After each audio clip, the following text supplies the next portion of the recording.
भगवत गीता के ये 11 उपदेश जो आपकी जिंदगी बदल देंगे। पहला, इस सृष्टि में जो जन्म लेता है निश्चित रूप से मृत्यु के अधीन हो जाता है। दोस्तों, यहाँ भगवान श्री कृष्ण कहते हैं कि इस मृत्यु लोक का हर प्राणी, चाहे वो मनुष्य हो या पशु पक्षी हो या फिर पेड़ पौधा, हर सांस लेने वाला प्राणी अपने जन्म के साथ मृत्यु को भी लेकर आता है। हर प्राणी को एक न एक दिन निश्चित क्षण पर मरना अर्थात अपना शरीर त्याग करना पड़ता है। दूसरा, मनुष्य को सिर्फ कर्म करने का अधिकार है, फल की इच्छा न करे। दोस्तों, यहाँ भगवान श्री कृष्ण कहते हैं कि मनुष्य को चाहिए कि फल की इच्छा त्याग कर कर्म को अपना धर्म समझकर करे, क्योंकि जो भी मनुष्य फल प्राप्ति की इच्छा करता है उसका मन फल के बारे में सोचकर अपने कर्म और कर्तव्य से विचलित हो जाता है और उस इंसान को वो फल प्राप्त नहीं होता है जिसने उसकी इच्छा की थी। इसीलिए भगवान श्री कृष्ण कहते हैं कि मनुष्य सिर्फ कर्म कर सकता है, फल कदापि मनुष्य के अधीन नहीं है। जो लोग फल की इच्छा से ही कर्म करते हैं वे लोग सुख दुख की आदि के चक्र में फंस जाते हैं और उनकी मन की शांति नष्ट हो जाती है। भगवान श्री कृष्ण कहते हैं कि मनुष्य अपने फल की इच्छा को त्याग कर कर्म को अपना धर्म समझकर करे तो उसको फल अवश्य मिल जाएगा, परंतु उस फल को वो विधान की इच्छा समझकर स्वीकार कर ले और ज्ञानी व्यक्ति इसी योग को अपनाकर कर्म योगी बन जाते हैं। तीसरा, इस विश्व में केवल शरीर मरते हैं लेकिन आत्मा अविनाशी है। शरीर के मरने पर भी आत्मा नहीं मरती है। दोस्तों, यहाँ भगवान श्री कृष्ण कहते हैं कि आत्मा ना कभी जन्म लेती है और ना कभी मरती है। वो अजन्म, नित्य, सनातन और पुरातन है, जो शरीर के मारे जाने के बाद भी नहीं मरती है। जो सचमुच ज्ञानी होते हैं वो ना उनका शोक करते हैं जो मर गए हैं और ना ही उनका शोक करते हैं जो अभी जिंदा है, क्योंकि वो जानते हैं कि जो मर गया है वो फिर से जन्म लेगा और जो अभी जीवित है वो अवश्य ही मर जाएगा। मरने वाला फिर से जन्म लेगा, क्योंकि शरीर का नाश होता है। शरीर के अंदर जो आत्मा है वो कभी नहीं मरती, क्योंकि आत्मा को ना कोई शस्त्र काट सकता है और ना ही उसे अग्नि जला सकती है, ना ही जल गला सकता है और ना ही इसे वायु सुखा सकती है। चौथा, अपने मन को नियंत्रित करो। दोस्तों, यहाँ भगवान श्री कृष्ण कहते हैं कि मनुष्य के शरीर का एक अदृश्य अंग है मन, जो दिखाई नहीं देता, परंतु वही इसी शरीर का सबसे शक्तिशाली हिस्सा है। मनुष्य को घमंड की मदिरा पिलाकर मदहोश करने वाला पाखंडी केवल ये मन ही है। उसके हाथों में मोह माया का जाल है जिसे वो मनुष्य की कामनाओं पर टालता रहता है और उसे वो अपने वश में करता रहता है। ये मन शरीर से भी मोह करता रहता है और अपनी खुशियों से भी और अपने दुखों से भी मोह करता रहता है। खुशियों में खुशियों भरी गीत गाता है और दुख में दुख भरे गीत गुनगुनाता है। अपने दुखों में दूसरों को शामिल करके उसे खुशी मिलती है। किसी भी मनुष्य को उसका मन जीवन के अंत तक अपने जाल से निकलने नहीं देता। अपनी रस्सी में बांधकर उसे तरह तरह के नाच नचवाता रहता है। ऐसा तब तक होता रहता है जब तक हम अपने आप को मन के अधीन रहने देंगे, तब तक हमारा मन हमें नाच नचाता रहेगा। मनुष्य का मन मनुष्य को इतनी फुर्सत नहीं देता कि वो अपने अंतर में झांक कर अपनी आत्मा को पहचाने और आत्मा के अंदर जिस परमात्मा का प्रकाश है उस परमात्मा का साक्षात्कार करे। किसी भी जीवित प्राणी के लिए आवश्यक है कि प्राणी अपने मन में काबू करके अपने अंतर में झांक कर अपनी आत्मा को देखे। तब उस आत्मा के अंदर उसे परमात्मा का प्रकाश स्पष्ट रूप से दिखाई देगा और उसी को ही परमात्मा का साक्षात्कार कहते हैं। 5वां, हमारा शरीर और मन कैसे काम करता है।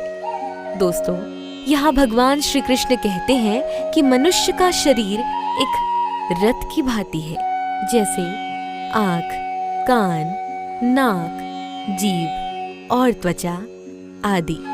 इन इंद्रियों के घोड़ों को जो सारथी चलाता है, वो सारथी ही हमारा मन है और उस रथ में बैठा हुआ स्वामी वही हमारी आत्मा है। मनुष्य की इंद्रियां विषयों की खोज की ओर आकर्षित होती रहती हैं और ये सब तभी तक हो सकता है जब तक जीवात्मा अपने मन को काबू में ना लाए। तब तक स्वयं के मन के अधीन ना रहकर अपने मन को अपने अधीन कर लोगे तो वही एक अच्छे सारथी की तरह तुम्हारे शरीर रूपी रथ को सीधे प्रभु के चरणों में ले जाएगा। यदि तुम्हारा मन तुम्हारा स्वामी है और तुम उसके अधीन हो तो वो तुम्हें माया के बंधन में जकड़ता रहेगा और जब तक तुम अपने मन पर काबू पाओगे और उसके स्वामी हो जाओगे तो वही मन तुम्हें मोक्ष के द्वार तक ले जाएगा। 6, गीता के अनुसार खुशी के 3 प्रकार। दोस्तों, भगवत गीता के अनुसार इस दुनिया में 3 प्रकार की खुशी होती है। तामसिक खुशी।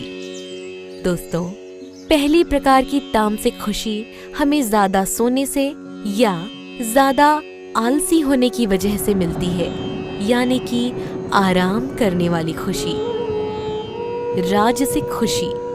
दोस्तों, राजसिक खुशी हमें जो किसी मटेरियल गोल को अचीव करने के बाद मिलती है, जैसे कि पैसा कमाना, गाड़ी खरीदना, दारू पीना आदि चीजें करने से हमें जो खुशी मिलती है वो राजसिक खुशी कहलाती है। सात्विक खुशी। दोस्तों, ये जो तीसरी प्रकार की खुशी होती है ना, उसे सात्विक खुशी कहते हैं। भगवत गीता ये कहती है कि तामसिक और राजसिक ये दोनों खुशियाँ अस्थायी होती है, पर सात्विक खुशी है ना, वो पहले हमें जहर की तरह लगती है लेकिन बाद में शहद की तरह लगती है। दोस्तों, लॉन्ग टर्म और परमानेंट खुशी हमें अनुशासन और आध्यात्मिक स्टडीज करने से ही मिलती है, जिसे सात्विक खुशी कहते हैं। दोस्तों, आप ज्यादातर किस तरह की खुशी में होते हैं, ये हमें नीचे कमेंट बॉक्स में कमेंट करके जरूर बताएं। 7वां, दोस्तों, यहाँ भगवान श्री कृष्ण कहते हैं कि संसार में केवल 2 ही वस्तु है, एक शरीर और दूसरा उस शरीर में रहने वाला शरीरी। इस शरीर में रहने वाला जो आत्मा रूपी शरीरी है वो कभी भी नहीं मरता है और जो शरीर है वो सदा रहता नहीं है। आत्मा एक शरीर छोड़ता है और दूसरा शरीर धारण कर लेता है, बिल्कुल वैसे ही जैसे मनुष्य अपने पुराने कपड़े उतार कर नए कपड़े धारण कर लेता है। आत्मा नित्य है, इसीलिए वो नहीं बदलती, परंतु शरीर नाशवान है, इसीलिए एक ही आत्मा के कई शरीर बदलते हैं। इसीलिए हर जन्म में आत्मा नए नए शरीर धारण कर लेता है। 8वां, प्रारब्ध केवल मनुष्य का बनता है। दोस्तों, यहाँ भगवान श्री कृष्ण कहते हैं कि अगर कोई सांप किसी मनुष्य को अकारण काटता है तो उस सांप को उसका पाप नहीं लगेगा, और उसी तरह शेर दूसरे जानवर की हत्या करता है तो उससे उसका पाप नहीं लगेगा। या बकरी का उदाहरण लीजिए, बकरी किसी की हत्या नहीं करती है और सिर्फ घास खाती है, तो इस कारण वो पुण्य की भागी नहीं बनती है।